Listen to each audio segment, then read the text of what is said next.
So hello students. तो बेटा अभी का हमारा टॉपिक है लेंजेस लॉ। ठीक है, कौन सा लॉ? तो लेंजेस लॉ। बेसिकली जो हमारा लेंजेस लॉ आया है ये हमारा बहुत हद तक सिमिलर है किसके साथ? Faraday law of electromagnetic induction which is equal to E is equal to minus of d phi b by dt। अब लेंजेस लॉ बेसिकली हम लोग को क्या देता है? तो ये हम लोग को डायरेक्शन ऑफ करंट देता है। जैसे कि आपने देखा था फैराडे लॉ के एक्सपेरिमेंट में कि आपके गैल्वेनोमीटर ने कभी क्लॉकवाइज डिफ्लेक्शन शो किया, कभी एंटी क्लॉकवाइज डिफ्लेक्शन शो किया। तो ये जो डिफ्लेक्शन था तो दैट मींस करंट का आपका कुछ ना कुछ डायरेक्शन है। तो लेंजेस लॉ हमें डायरेक्शन ऑफ इलेक्ट्रिक करंट देता है। अब वो कैसे? तो पहला केस आपका क्या है? नॉर्थ साउथ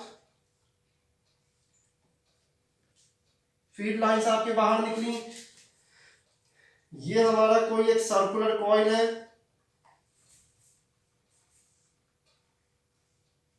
जो कि हमारे गैल्वेनोमीटर के साथ कनेक्टेड है। ठीक है, अब जब इसको हम विथ वेलोसिटी v, जब हम इसको इस कॉइल की तरफ ले करके आते हैं तो दैट मींस कुछ ना कुछ आपका गैल्वेनोमीटर ने आपका डिफ्लेक्शन शो किया था। ठीक है, और आपका डिफ्लेक्शन इस डायरेक्शन में शो किया था। दैट मींस कि जो आपका इसमें करंट फ्लो कर रहा है, आपके फ्लो ऑफ करंट का आपका इसमें डायरेक्शन क्या होगा? तो आपके फ्लो ऑफ करंट का डायरेक्शन इस केस में आपका एंटी क्लॉकवाइज होगा। तो इसको हम एक और इस तरीके से बना सकते हैं।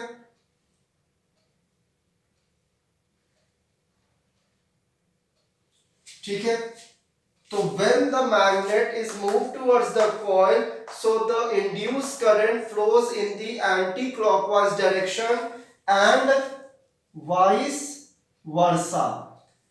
तो वाइस वर्सा का आपका बेसिकली मतलब क्या हो गया कि अब इस मैग्नेट को फिर से हमने क्या काम किया? सेकेंड केस में हमने फिर से एक मैग्नेट को लिया, नॉर्थ पोल साउथ पोल।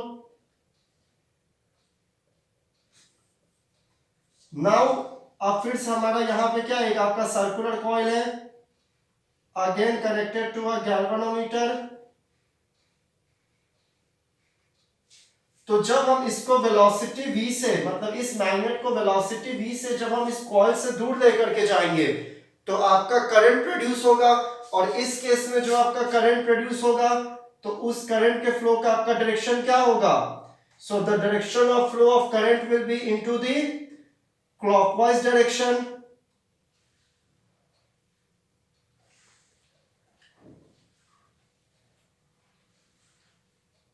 तो ये देख रहे हो आप, यहां पे आपका एंटी क्लॉकवाइज डायरेक्शन है when the bar magnet is moved towards the coil, और यहां पे आपका एंटी क्लॉकवाइज डायरेक्शन है when the bar magnet is moved away from the coil। तो बेसिकली यही है हमारा लेंजेस लॉ जो कि हमको डायरेक्शन ऑफ करंट देता है। ठीक है, इसके बाद जो अगला कॉन्सेप्ट हमारा इसमें आता है वो हमारा आता है किसका? तो मोशनल ईएमएफ का। कि मोशनल ईएमएफ क्या होता है? तो मोशनल मतलब मोशन। जो हमारा मोशनल टर्म आया है वो हमारा टर्म कहां से आया है? तो वो हमारा टर्म आया है मोशन से। सो नेक्स्ट कॉन्सेप्ट है हमारा मोशनल ईएमएफ। ठीक है, सबसे पहले हम इसका डायग्राम ड्रॉ करते हैं फिर से। सो हमने एक ये रेक्टेंगुलर क्लोज सर्किट लिया,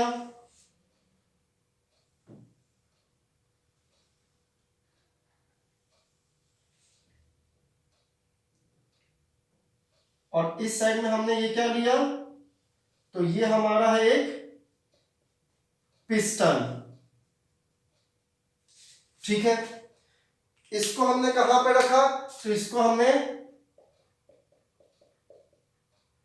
मैग्नेटिक फील्ड में रखा।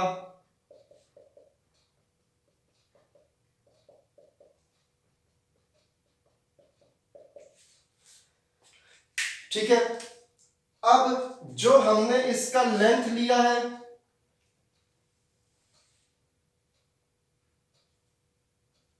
ये हमने x ले लिया और इसका ब्रेथ हमने कितना ले लिया,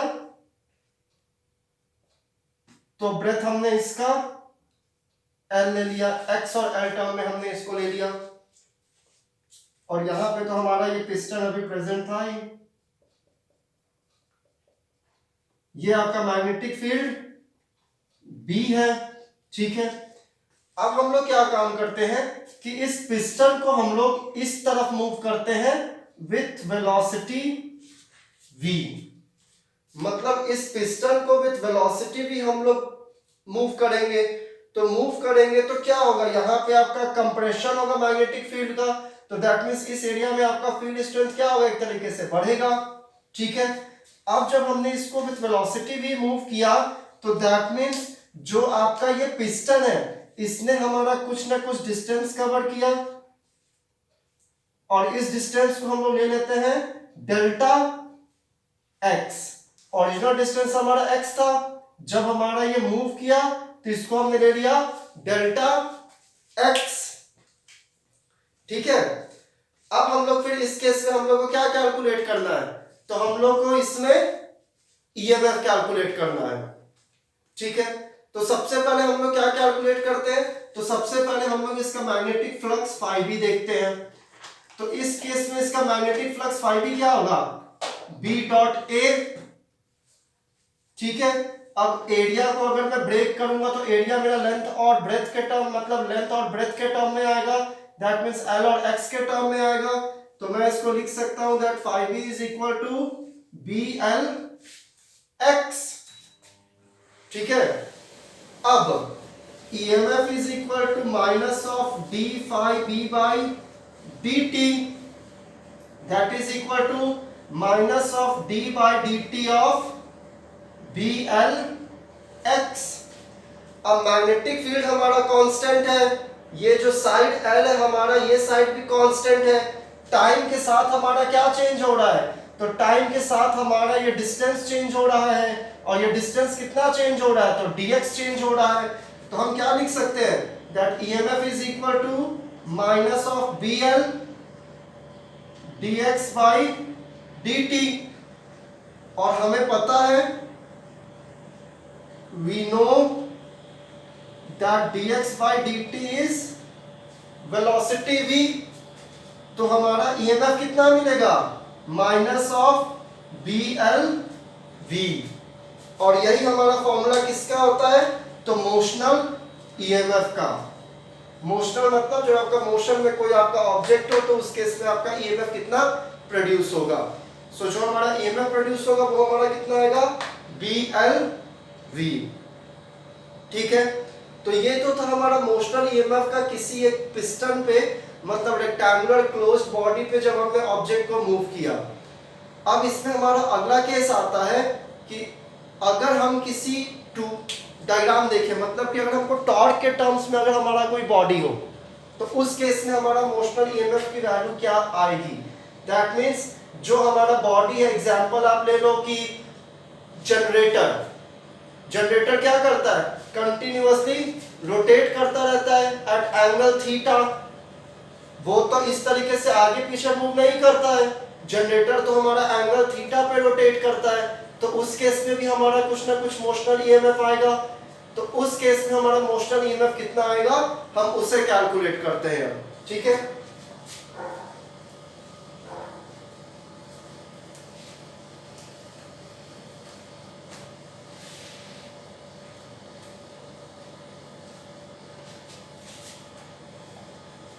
सो अब हमारा अगला कॉन्सेप्ट क्या है,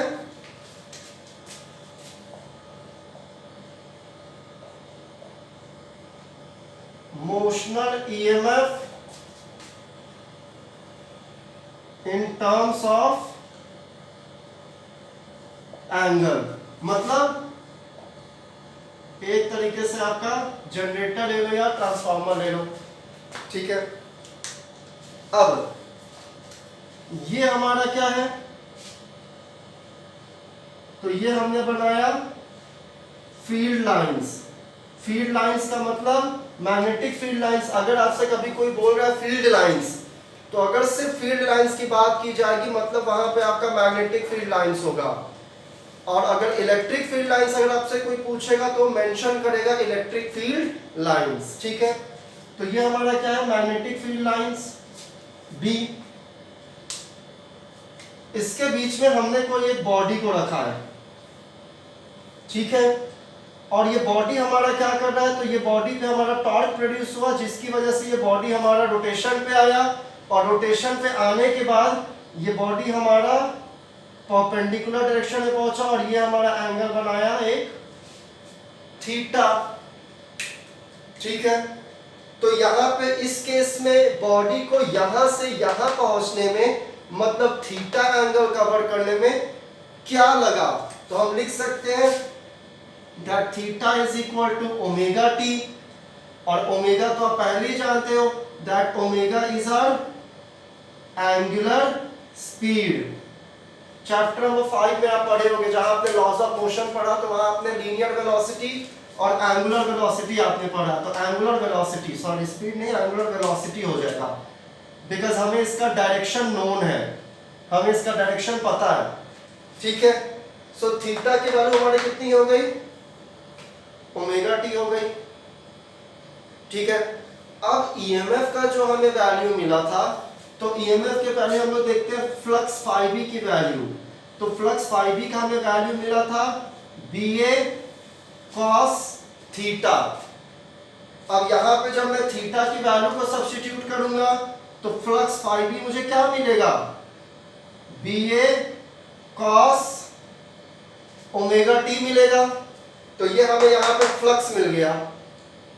अब हम लोग क्या कैलकुलेट करते हैं इसका, ईएमएफ।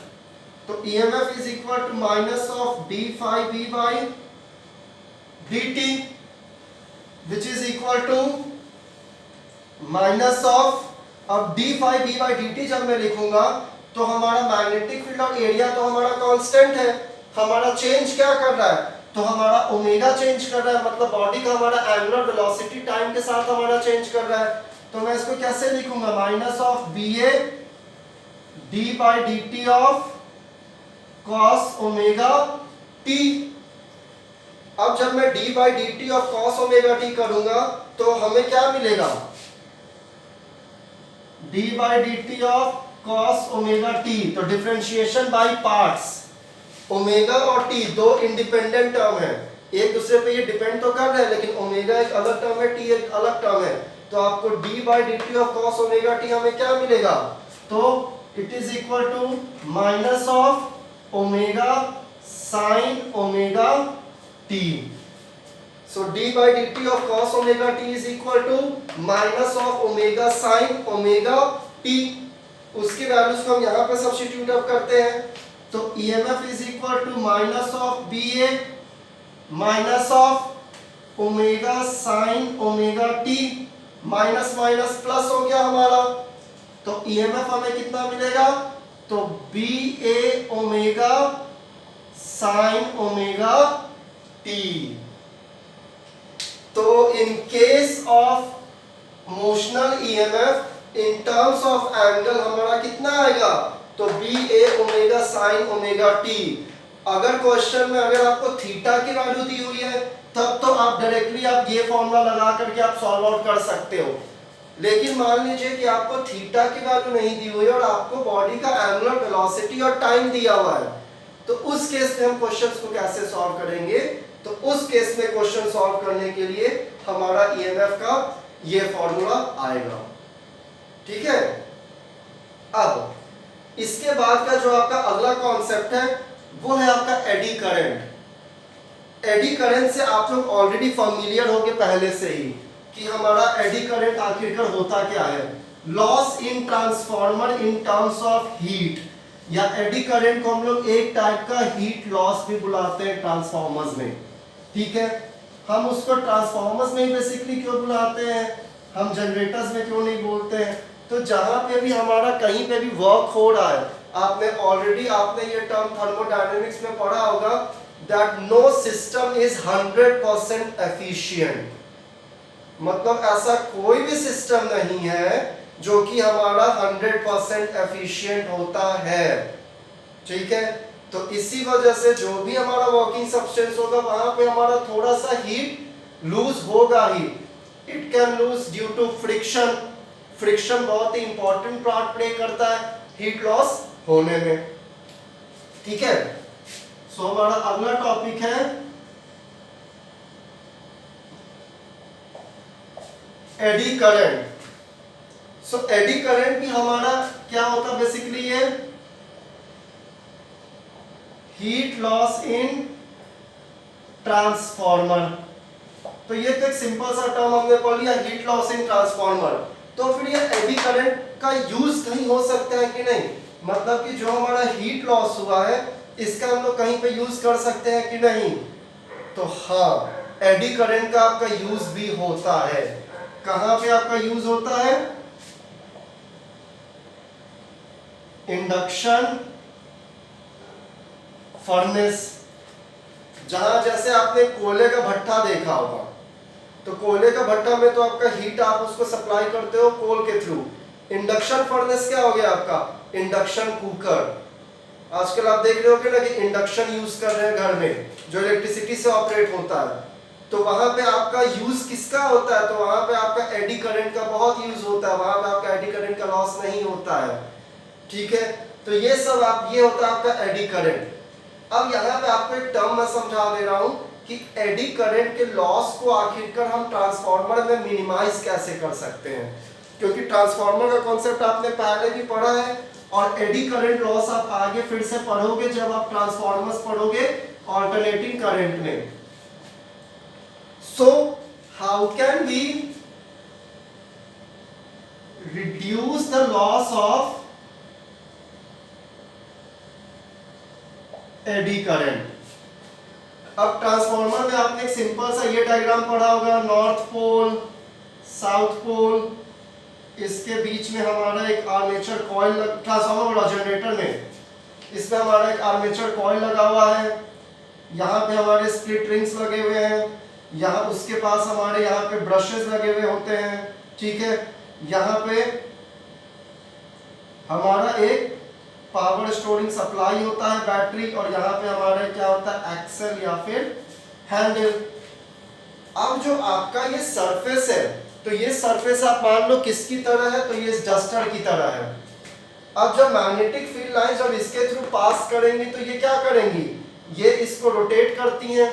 तो रोटेशन में फ्रिक्शन की वजह से आपका ये जो कोर है, दैट मींस जो आपका ये पोर्शन है, ये आपका क्या होगा, हीटअप होने का चांसेस है, हीटअप होने का चांसेस है ना। हम लोग उस केस में क्या कर सकते हैं, हम लोग उस केस में जो हमारा ये कोर है, इस कोर को हम किस शेप का बना सकते हैं,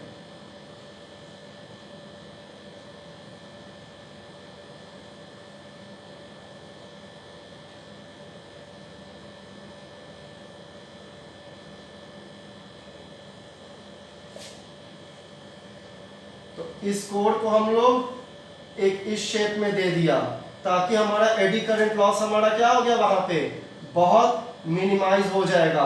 अब इस कोर को बनाते वक्त ध्यान क्या रखते हैं कि ये जो हमारा कोर होता है ये हमारा लैमिनेटेड आयरन कोर होता है। लैमिनेट करते हैं हम उसको, मतलब एक तरीके से हम उसको गैल्वेनाइज कर देते हैं ताकि उसमें रस्टिंग या ये सब कुछ ना लगे। अब ट्रांसफार्मर में ये कैसे काम आता है आपका, तो आपने ट्रांसफार्मर के केस में आपने ये चीज पढ़ा होगा कि आपका एक प्राइमरी कॉइलिंग होता है, साथ में आपका एक सेकेंडरी कॉइलिंग होता है, ठीक है। या फिर आपने एक शेल टाइप का ट्रांसफार्मर्स में आपके दो टाइप के होते हैं, शेल टाइप, कोर टाइप, जो आप आगे की तरफ पढ़िएगा। अभी बेसिकली आपने जो ट्रांसफार्मर पढ़ा तो आपने क्या पढ़ा कि आपका एक प्राइमरी कॉइलिंग होता है और आपका एक सेकेंडरी कॉइलिंग होता है ट्रांसफार्मर में, ठीक है। अब ये प्राइमरी और सेकेंडरी कॉइलिंग की वजह से ये आपका क्या होता है, हीट का आपका ट्रांसमिशन होता है। दैट मींस इस प्राइमरी कॉइल में जब आपका करंट फ्लो करेगा तो सेकेंडरी कॉइल इस करंट को अपने अंदर क्या कर लेगा, इंड्यूस कर लेगा। मतलब इंड्यूस कर लिया सेल्फ म्यूचुअल इंडक्शन की वजह से। दो कॉइल्स है, मतलब आपका प्राइमरी कॉइल में जब आपका करंट फ्लो किया तो सेकेंडरी कॉइल ने म्यूचुअल इंडक्शन की प्रॉपर्टी लगा करके उसने करंट की प्रॉपर्टी को अपने अंदर इंड्यूस कर लिया, करंट फ्लो किया, और जब करंट फ्लो होगा तो हमारा क्या होगा, हीट होगा कि नहीं, तो हीट होगा, और हीट होगा तो हीट लॉस होगा, और जो हीट लॉस होगा वो हमारा एडी करंट के फॉर्म में होगा। तो उसको हम रिड्यूस कैसे कर सकते हैं, तो कोर को लैमिनेट करके। ठीक है, अब हमने ईएमएफ कैलकुलेट कर लिया, मोशनल ईएमएफ के टर्म्स में, हमने ईएमएफ कैलकुलेट किया एंगल थीटा के टर्म्स में। तो अब हम देखते हैं कि हमारा करंट और ईएमएफ के बीच में हमारा क्या रिलेशनशिप है। तो हमें ये बात पता है that current is equal to EMF upon resistance. अगर आपको ये फॉर्मूला याद करने में दिक्कत हो रही है तो ओम्स लॉ तो ये स्टेट करता है I is equal to V by R। I क्या स्टेट करता है, that I is equal to V by R, where V हमारा क्या है, EMF, और ये हमारा क्या है, रेजिस्टेंस। तो in case of motional EMF, हमें मोशनल EMF हमें क्या मिला था, BLV मिला था, तो करंट हमारा क्या हो जाएगा, minus of BLV by R। ठीक है स्टूडेंट्स, तो इस चैप्टर में हमारा बस 2 टॉपिक और रिमेनिंग हो रह गया है, that is self induction and mutual induction, जिसको कि अगले वीडियो लेक्चर में हम डिस्कस करेंगे। Thank you students.